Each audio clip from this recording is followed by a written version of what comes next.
seorang perempuan yang bernama Alea. Ia merupakan mahasiswi jurusan psikologi yang sudah memasuki 3 semester perkuliahannya. Namun, hal ini tantangan baginya, karena setelah kepergian almarhum papanya, ia merasa kehidupannya semakin bebas dan ibunya tidak terlalu memperdulikannya. Waktu berjalan begitu cepat. Alea tumbuh menjadi perempuan yang menerima berbagai masalah yang berdatangan dengan tidak terkendali dalam kehidupannya. Udah hari Senin lagi jam segini. Alea bergegas pergi ke kampus yang jaraknya tidak jauh dari tempat tinggalnya. Sesampainya di kampus, Alea bertemu dengan Dina yang sudah menunggu di lobi. Mereka berdua segera ke ruang kelas seperti biasanya. Tepat di depan pintu, sudah terlihat Putri yang sudah berdiri sejak lama. Halo Alea, yang datangnya udah siang hampir telat tuh, kok selalu di paling depan. Udah jangan dengerin, kita masuk aja. Tibalah tepat pukul 7, Ibu Andin memasuki ruang kelas. Assalamualaikum, selamat pagi semuanya. Waalaikumsalam, selamat pagi Bu. Kalian sudah siap untuk mengawali perkuliahan kali ini di mata kuliah kesehatan mental di semester 6 ini. Ibu harap semoga kalian tetap semangat dan sehat selalu. Siap semangat Ibu. Nah, Ibu harap kalian semua sudah mengisi absensi di blog yang sudah Ibu kirimkan di blog WA ya. Ibu maaf, Alea belum sempet absen, tadi kan jam 7 sudah ditutup. Aduh, kamu gimana sih? Padahal masih pagi kok, udah telat aja. Oke, gak apa-apa, untuk pertemuan kali ini akan dibawa ke manual ya. Untuk pertemuan selanjutnya, jangan berulang lagi, oke? Baik Ibu, terima kasih. Nah, untuk materi pertemuan kali ini, Ibu telah mengirimkan dalam bentuk PowerPoint ya, bisa kalian baca kemudian pahami. Apabila ada yang ingin ditanyakan, boleh ditanyakan. Setelah memahami materi yang Ibu Andin berikan, tiba-tiba Alea izin ingin ke kamar mandi. Ibu maaf ya, kenapa? Saya mau izin kamar mandi ya Bu. Masih pagi loh, ya udah, jangan lama-lama. Baik Ibu, terima kasih. Din, ngapain ya? Aku nggak tahu soal itu. Ya paling kamar mandi. Kamu tanya langsung aja sama Al nanti. Ya, lo kan sahabatnya. Tiba-tiba, Ibu Andin mulai membahas materi yang sudah dipelajari tadi oleh mahasiswanya. Sampai materi berlangsung, Alea pun belum datang kembali ke ruang kelas. Ya, kalian sudah mencapai aktualisasi diri, kemudian juga sehat secara mental. Gimana ini, Alek? Kok belum saja kembali ya? Coba saya nyamperin deh Bu, takutnya dia ketiduran kali. Ya, syukur. Mahasiswa yang lainnya pun ikut tertawa dan kelas menjadi tidak kondusif. Setelah itu, datanglah Alea dengan muka yang ceria, seolah ia tidak mengetahui bahwa sudah mulai membahas materi yang diajarkan. Halo sekali, kamu dari mana saja? Silakan review materi yang sudah tadi kamu baca. Baik Ibu, saya akan membahas materi yang tadi sudah saya baca, yaitu kesehatan mental. Kesehatan mental merupakan kondisi di mana berarti seseorang mengalami keadaan normal dan dapat menikmati kehidupan sehari-hari dan dapat menghargai orang lain di sekitarnya. Oke, boleh duduk silakan. Terima kasih, Bu. Namun, tak terasa bahwa tibalah jam mata kuliah tersebut selesai. Ibu Andin pun berpamitan untuk meninggalkan ruangan kelas. Alea langsung buru-buru pulang, dan ia lupa bahwa ada tugas kelompok untuk membuat makalah yang akan dikumpulkan esok hari. Dan kebetulan Alea sekelompok dengan Dina dan Putri. Nah, Ibu harapkan semoga kalian semua bisa memahami kesehatan mental orang-orang sekitar kalian, kemudian menghargai. Ibu harapkan, terima kasih semuanya. Alea mau kemana? Duh, dia gue buru-buru di jam segini. Kakak gue kan tahu kalau gue kuliah udah pulang jam segini. Ngapain sih? Buru-buru kemana sih, Neng? Kita kerja kelompok dulu aja. Yaudah lah, ntar gue chat deh kakak gue. Ya, kita belum ngerjain makalah loh, kan besok dikumpulin. Yaudah, ayo kita kerjain. Yuk. Oh, ini diskusi cari materi bagi kamu. Itu sama Alea aja, gue udah sama dia materi gue. Ih, enggak dong, ini kan tugas masing-masing. Tinggal kamu doang yang belum. Udah, sini gue aja yang kerjain. Punya ini si Putri, udah. Guys, gue cabut dulu ya, nanti gue bilang kalau di kelompok. Sambil menyelesaikan makalah, hanya Dina lah yang membantu Alea untuk mengerjakannya. Sedangkan Putri yang tidak mengerjakan malah pamit duluan untuk pulang, dan tinggallah Alea dengan Dina yang sambil berjalan menuju lobi kampus. Bahkan, sesampainya Alea di rumah, ia tak ingin mencari keributan lagi dan langsung masuk ke kamar yang ternyata sudah ada Kak Amalia duduk di kasur. Udah jam 5 sore, Dek. Kemana aja lu? Kata si Putri, lu main sama cowok baru ya? Duh Kak, ngapain sih lu dengerin si Putri itu? Udah tahu kan dia seperti itu orangnya. Terus juga lu ngapain? Ibu juga nggak protes kan kalau gue mau pulang jam berapa. Terus juga kenapa lu posesif banget semenjak almarhum papa meninggal. Juga lu di rumah aja nggak kerja kan? Gue tuh kerja dari rumah ya. Dan lo tuh nggak usah nyangkut pautin semua hal tuh ke almarhum papa. Dan udah jadi urusan gue kalau misalnya gue tuh posesif sama lo, Dek. Ah ribet banget deh Kak, gue malu sama lu deh hari ini. Capek tau gak sih, nggak di kampus, terus di rumah. Sekarang gue baru pulang udah di sini, ngapain coba? Ya kan, gue itu nungguin lo, Dek. Gue takut kalau lo kemana-mana. Dan gue tuh khawatir sama lo. Udah lah ya, sekarang gue mau beres. Lu mending keluar aja dari kamar gue. Dengan hati yang menggerutu atas pernyataan dari Kak Amalia, akhirnya Alia segera makan malam di meja makan bersama. Terlihat posisi ibu yang sedang asik bermain handphone sampai tidak memperdulikan anak-anaknya untuk makan. Walaupun ibu sudah menyiapkan masakannya, tetapi tetap saja hanya diam. Ibu makan dulu sini, masa nggak mau makan sih bareng-bareng sama kita? Sudah, nggak apa-apa. Kalian berdua makan saja duluan. Kenapa deh Bu? Alia lihat itu dari tadi Alia berangkat ke kampus sampai Alia pulang itu nggak ada tuh peduli sama Alia, cuma nyuruhnya makan. Ngapain? Kamu tuh semuanya sudah ibu siapin. Kebutuhan kamu di rumah apa masih ada yang kurang? Yalah, lu baper banget sih, Dek. Itu aja ibu udah nyiapin semuanya. Diam deh kamu, dari bawel banget. Dari gue pulang dari kampus sekarang kok kayak gitu terus? Kalau ibu bilang makan ya makan saja, nggak usah bawel.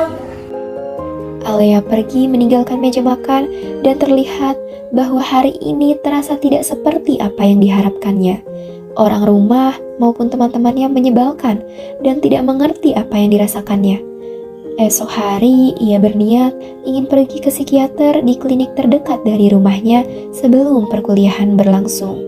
Alia merasa tidak ada seorang pun yang dapat mengerti bagaimana perasaannya, sehingga ia memutuskan untuk pergi ke psikiater.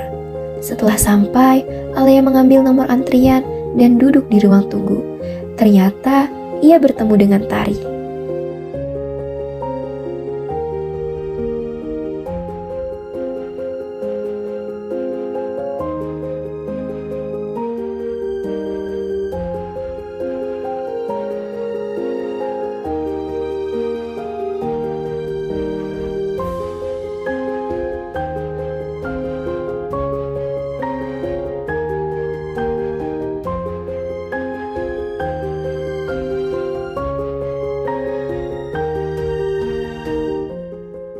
Tak lama dari kepergian Tari di apotek, nama Alia pun dipanggil oleh perawat yang ada. Tak menunggu lama, setelah namanya dipanggil, Alia langsung memasuki ruangan untuk kontrol dengan psikiater yang pertama kali ia temui. Nomor antrian 10 atas nama Alia. Iya dok. Ada yang bisa saya bantu? Bisa dok. Saya di sini mau cerita sama dokter perihal pengalaman saya gitu. Saya dari hidup saya tuh sekarang tuh kayak ngerasa saya tertekan banget. Terus orang tua saya, terutama ibu saya, semenjak almarhum papa saya tuh jadi lebih ngebebasin saya gitu. Apa-apa kayak semuanya mungkin menurut ibu saya tuh serba enak ya, serba disiapin. Tapi kan menurut saya mungkin kasih sayang itu gak harus semuanya serba ada gitu kan. Atau mungkin bisa ditanya, kamu udah makan belum? Itu kan hal-hal kecil yang dari orang tua harusnya kasih gitu kan. Terus di samping itu juga kakak saya tuh posesif banget. Mungkin saya tahu dia sayang, tapi selalu melampiaskan kayak, Dek lu kenapa kayak gitu, misalkan kayak nggak mau lah yang namanya untuk nampung cerita, dia cuma tahu hanya segi jeleknya saya aja gitu. Apalagi kalau teman saya ini tuh suka memberikan hal-hal yang kayak mau saya kemana begitu dok. Saya paham apa masalah kamu. Memang setelah kepergian atau kehilangan seseorang, pasti ada dampak yang bisa kamu rasakan. Dampaknya itu seperti apa yang kamu rasakan sekarang. Terus apa yang kamu lakukan untuk melampiaskan semua itu? Kalau dari saya tuh, ya saya menyakiti diri saya, seperti suka menyelet tangan, terus kayak rasa ingin bunuh diri itu memang ada gitu ya. Terus di samping itu juga ketika semuanya nggak terkontrol gitu kan, saya tuh minum obatnya, tapi saya tahu yang bisa saya minum cuma obat paracetamol gitu dong. Terus juga mungkin menurut saya itu jalan saya untuk menenangkan semuanya gitu. Tapi menyakiti diri sendiri itu nggak boleh, itu nggak baik bagi diri kamu. Saya punya referensi yang bisa kamu tonton. Coba kamu tonton dulu, nanti ceritakan kepada saya apa yang kamu dapat dari video ini. Sambil menonton video YouTube dari Dr. Eva tentang mindfulness on Marisa's Mind, Alia begitu sangat yakin bahwa dirinya butuh meditasi praktis yang dapat dilakukan seperti tayangan video tersebut. Sudah dokter. Bagaimana? Apa yang kamu dapatkan? Baik, menurut saya, dari saya lihat itu mungkin apa ya, untuk adaptasi diri atau menyembuhkan diri itu ya emang penting gitu kan. Kita mungkin perlu adanya meditasi, yang saya lihat dari situ referensinya sudah cukup jauh. Mungkin saya bisa ngelakuin hal-hal yang lebih berguna lagi, gak terlalu menyakitkan untuk diri saya ketika saya emang benar-benar merasa tertekan semuanya. Sekarang kamu tahu kan bagaimana hidup itu penuh dengan makna. Nah sekarang saya buatkan resep dan kamu bisa datang 4 minggu dari sekarang. Ya, baik dokter, saya akan datang 4 minggu dari sekarang ya. Saya harap ini bisa menyembuhkan saya. Terima kasih dokter. Ya, saran saya sih jangan menyakiti diri sendiri. Buka pikiran yang positif. Pokoknya harus terbuka pikirannya ya. Ya, baik dokter, terima kasih. Sama-sama.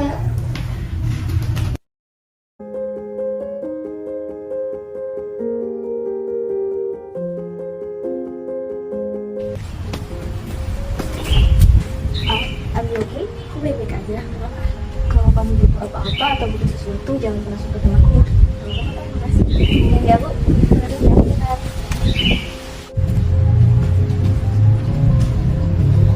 Kenapa tadi nanya kayak gitu? Biasa lah, dia mah kayak gitu kan. Kita kan sahabatan udah lama. Aku harap gak ada yang dirahasiain dari aku ya. Biar gak gampang gak sahabat yang terbaik aku. Mana mungkin aku gak ngomong sama kamu. Iya, tapi waktu hari pertama sebelumnya, kenapa bukan di kamar mandi? Aku lagi gak enak aja, makanya aku kamar mandi terus aku sekalian minum obat nih. Daripada aku minum obat di kelas, tapi banyak yang nanya-nanya. Tapi kamu gak minum obat dengan dosis yang berlebih kan? Enggak lah, aku sesuai. Lagi juga kan itu obat biasa. Ya udah deh kalau gitu. Ya udah kita lepas dulu. Ya lagi kamu kenapa sih Din? Kan biasanya kamu gak pernah nanya-nanya. Tumben banget ini kamu nanya-nanya soal ini. Ya gak apa-apa kan aku sahabat kamu. Udah deh, kita mendingannya pergi aja. Singkatnya, Dina memastikan bahwa Alea akan baik-baik dan selalu baik. Namun, Tari curiga dan merasa ada yang aneh dengan Alea.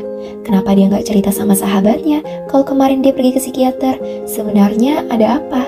Apa yang dia sembunyikan? Tari merasa harus memberitahu Putri soal ini. Sebenarnya, Tari punya dendam, namun ia tidak ingin terlihat jelas. Jadi, dia memanfaatkan Putri untuk dapat membantu membalaskan dendamnya kepada Alea. Put. Ya gimana? Nih, kamu tau nggak? Kemarin aku lihat si Alea pergi ke psikiater. Hah? Alea pergi ke sana? Jangan kenceng-kenceng, kayaknya cuma kita aja yang tahu. Maaf, gue kagak. Emang ya, Tara? Kenapa dia? Ya mana gue tahu ya, lu kan udah sahabatan sama Alea dari kecil, harusnya lu udah tahu. Ya itu kan dulu, sekarang enggak. Ya, gara-gara dia, gue tuh selalu dibanding-bandingin sama nyokap gue. Apa-apa tuh, Alea mah gini, Alea mah gitu. Udah kayak kebanggaan aja tuh dia. Jadinya gue kemarin tugas sama gue dari dia. Ya nggak gitu juga, Put. Mau ngeluh yang ngomel kalau kemana ke Alea. Alea, gue cabut dulu, Tar. Putri yang merasa senang karena mendapatkan informasi yang penting dari Tari, Putri langsung menghampiri Dina, sang sahabat dari Alea, yang memang kebetulan sedang berada di area kampus sama seperti Tari dan Putri. Gitu, kebetulan lo ada di sini. Lo tahu nggak kemarin Alea pergi psikiater? Nggak tahu kan? Katanya sahabat. Masa nggak tahu sih keadaannya sahabat sendiri? Ya aku emang sahabatnya Alea. Dia selalu cerita kok semuanya sama aku. Anggarannya aku nggak tahu tentang dia. Ini cuma akal-akalan kamu doang kan supaya aku berantem sama dia. Kan kamu selalu jahatin dia. Ya udah, kalau nggak percaya tanya aja sendiri. Karena tidak percaya dengan apa yang telah Putri ucapkan, Dina langsung pergi meninggalkan Putri dan mencari keberadaan Alea di sekitaran kampus. Kemarin kamu pergi ke psikiater, itu benar. Kamu nggak bilang apa-apa ke aku. Kan aku udah bilang jangan ke psikiater. Bentar, lu tau dari mana dia? Kamu nggak perlu tahu aku tau dari mana. Itu benar apa enggak? Ya udah, tapi kemarin tuh aku kesana juga sama aku juga nggak tahu. Terus oh ketemu Tari. Terus lu tau dari Tari ya? Enggak, bukan dari Tari. Terus dari siapa? Gue kemarin ke sana juga ketemu Tari. Udah. Aku tuh sebenarnya tau dari Tari. Aku kira itu cuma akal-akalan dia doang ya. Nggak berantem. Aku kenapa itu benar? Kamu nggak bilang sama aku. Jadi terima sih, aku harus tanya. Gue baik-baik mau ke kampus tadi dulu. Enggak, kamu nggak tahu aku. Aku malah tahu dari orang yang nggak suka sama kamu. Kamu masih nggak kamu sahabat gak sih? Masih nggak gitu. Udah, aku nggak mau dengerin apa-apa lagi. Aku mau sendiri dulu.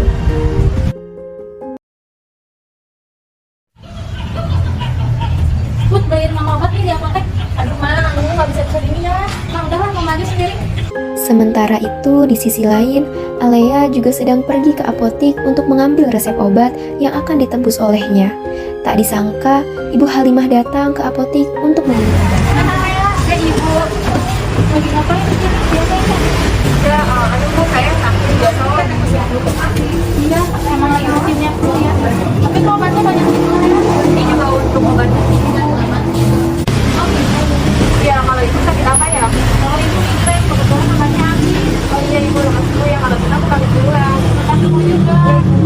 Ibu Halimah yang tak sengaja melirik melihat obat milik Alea, ia merasa ada yang aneh dan juga ada yang disembunyikan oleh Alea. Put, tadi mama lihat Alea ada di apotek, katanya sih cuma beli obat flu, tapi kok obatnya banyak ya, mama jadi khawatir. Ngapain sih khawatir sama dia? Kalau kenapa-napa juga bukan urusan kita, Ma. Kamu kok ngomongnya jahat gitu sih? Ya gak apa-apa jahat daripada mama kerjanya ngomel mulu, selalu bandingin aku sama Alea. Tuh, anak kebanggaan mama. Tapi sih kemarin aku dengar-dengar katanya dia habis dari kesehatan. Masa sih sampai ke psikiater gitu? Tadi sih bilangnya cuma beli obat buat mamahnya. Ya nggak tahu lah, Ma. Mama coba tanya sendiri. Waktu berjalan begitu cepat, tidak terasa bahwa kini tiba saatnya libur semester. Dan Alea memutuskan untuk pergi keluar kota karena butuh waktu sendiri. Tepat hari pertama kedatangan di Yogyakarta membuat Alea merasakan begitu sangat dekat dengan dirinya. Hal-hal yang membuat dia sangat tertekan semua itu terlepas begitu saja. Alea begitu sangat nekat dan merasakan kalau ini waktu dan kesempatan untuk berbahagia. Tak terasa, liburan di Yogyakarta sudah berlalu 1 minggu. Bagi Alea, hanya mengelilingi kota Yogyakarta Magelang sendiri itu hal yang berharga di hidupnya. Di samping itu juga, Alea sudah meminta maaf kepada Dina dan pertemanan mereka berdua kembali akur. Putri berencana akan mengerjakan tugas kuliah, tetapi ternyata di laptop Putri masih terdapat akun WhatsApp papahnya yang belum logout. Tanpa sengaja, dia melihat chatting dan bahkan di dalamnya ternyata ada bukti transfer uang kepada Ibu Indah. Namun, setelah diklarifikasikan bahwa hubungan yang memang dicurigai itu benar, tetapi dapat diselesaikan dengan baik antara Ibu Halimah dan Ibu Indah. Halo, Dah. Alasan yang akurat bahwa uang transferan tersebut untuk kebutuhan Alea selama hidupnya, karena mereka sudah beranggapan sebagai saudara dekat. Libur telah berakhir, kini tiba saatnya kembali ke kampus. Semester baru pun dimulai. Pagi-pagi, di kampus Putri sudah membuat keributan dan menyebarkan rumor tentang Alea. Guys, ini mulai. Kalian merasa gak sih bahwa Alea itu aneh? Bahkan dia sering mengonsumsi obat-obatan yang banyak sampai pergi ke psikiater segala. Kenapa sih? Mungkin sakit jiwa kali ya. Dan yang lebih parahnya lagi, mamahnya itu pelakor dan juga sering ngorotin uangnya bokap gue. Ih, iya bener tuh, gue juga pernah ngomongin dia pergi ke psikiater gini-gini jadi loh. Mungkin dia sakit jiwa deh. Nah kan, dijaga ya kalau mama. Tiba-tiba, Alea datang ke dalam kelas. Alea sakit jiwa ya? Dasar, kamu udah tau diri. Ngapain kamu sini? Harusnya kamu cuma sakit jiwa. Jangan nyebelin. Gue gak tau apa sih tentang orang gue. Gue tau apa, dia akan orang pelakor. Dari mana? Mami baik-baik aja kok. Gak usah gitu. Lo yang jawab.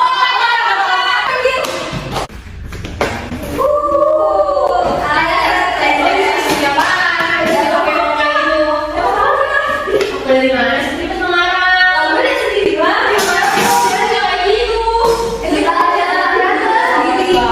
Ada apa ini? Tahu nih Bu, Putri nggak jelas banget. Setelah Alea lebih tenang, ia dapat menceritakan mengenai keadaannya kepada Ibu Andin. Akhirnya, Ibu Andin dan Dina memutuskan untuk memberitahu Ibu Alea dan berbicara langsung. Saya harap Ibu Indah selaku orang tua dari Alea bisa menghargai dan juga membimbing Alea dengan sepenuh hati itu karena saya tahu kan alasan Alea memilih jurusan psikologi ini itu kan karena ingin membantu orang-orang yang kesehatan mentalnya masih terganggu gitu. Jadi saya harap sekali semoga Ibu Indah dan juga Alea bisa menyelesaikan masalahnya dengan baik-baik. Iya Bu, Alea membutuhkan Ibu untuk hidupnya. Ya, saya berterima kasih kepada dosen pada mata kuliah psikologi ini. Mohon dimaafkan Alea, mungkin dia sudah banyak pula di kampus ini. Saya selaku orang tuanya sudah banyak melukai hati Alea sejak kepergian suami saya. Mungkin sejak ada suami saya, Alea tuh sangat dimanja, apapun semua kemauan Alea diturutin oleh suami saya.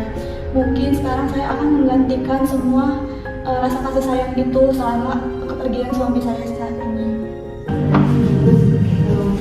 Ibu, ada apa di sini? Sini duduk dulu. Ya, sini duduk dulu aja. Maafin ibu ya Mbak, selama ini kamu tuh selalu sendiri dan menghakimi dirimu sendiri. Mungkin ibu di sini sudah bisa mengerti semua keadaan kamu. Kamu jangan terlalu banyak berobat ke psikiater. Seharusnya kamu harus bisa cerita semuanya ke ibu. Maafin ibu ya Mbak, selama ini.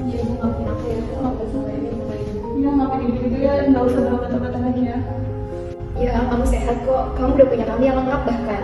Terima kasih ya Dek, kamu selalu ada buat aku apapun itu. Nah, kalau udah seperti ini ibu jauh lebih bahagia gitu, karena senang seperti inilah gitu kesehatan mental yang seharusnya dipulihkan gitu, dipulihkan dengan kondisi yang baik dan juga tentunya tidak merusak atau membahayakan diri kamu kan ya. Terima kasih banyak Ibu Andin dan Dina. Aku juga gak menyangka